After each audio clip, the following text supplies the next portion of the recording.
I'm Terry Rose. One thing that I caught my eye because I am very interested in a lot of topics with functional medicine and such is one that was concerning broccoli sprouts because I have been eating broccoli sprouts for years.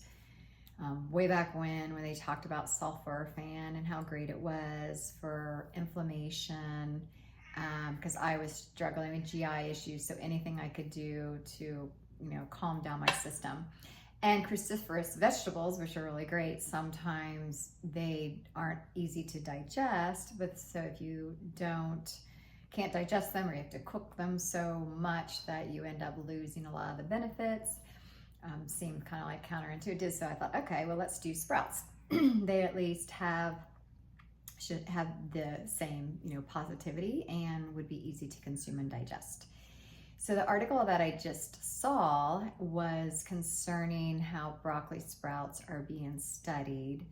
Yes, for sulforaphane, that can lead to something called NRF2, which was being studied for chronic kidney disease, because it seems like when someone has kidney disease, chronic kidney disease, it never can get better. It just continues to get worse, even with medications that are being used today.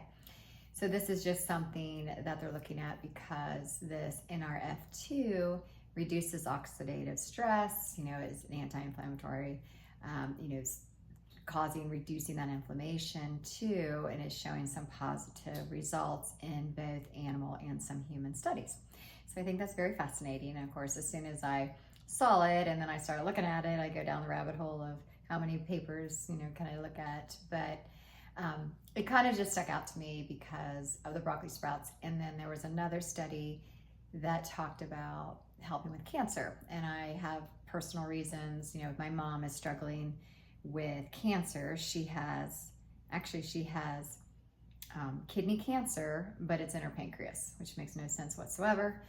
But that's what we're dealing with. So anytime I can find something, any kind of nutrient, what have you, to help her fight this, I'm usually all over it.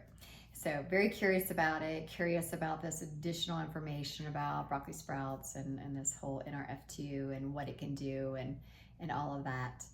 And so that's that. And then what I am excited about this course, just looking ahead, I'm very excited about the oral facial and nails and looking at some things to really find out if you are missing micronutrients.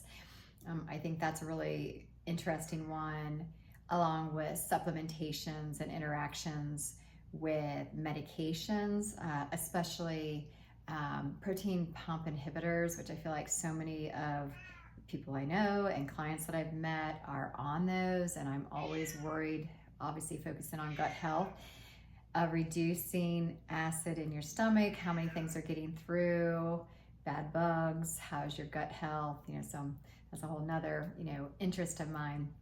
It's been that for a long time. But I think that'll be really great to learn in the course.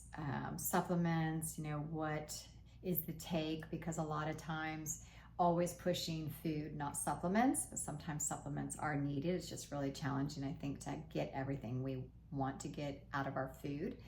And if we're, having some specific challenge, supplements I think can help. So I'm looking forward to that too. What else you want to know about me? I don't know if you hear, I have a very needy cat over there. Hi, JD, come here.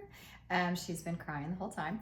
But I have two cats, they're 15, but no, that's not what you really want to know. That I am very passionate about functional medicine. I originally, when I was looking at becoming a registered dietitian for my second career, I looked at it and I thought, no, I think I want to do coaching. I ended up getting my coaching certification through the Functional Medicine Coaching Academy. So this is very, true and dear to my heart. I definitely will be all in and excited about this class due to that. So that's a little bit about me. I look forward to hearing about everyone else, and thank you.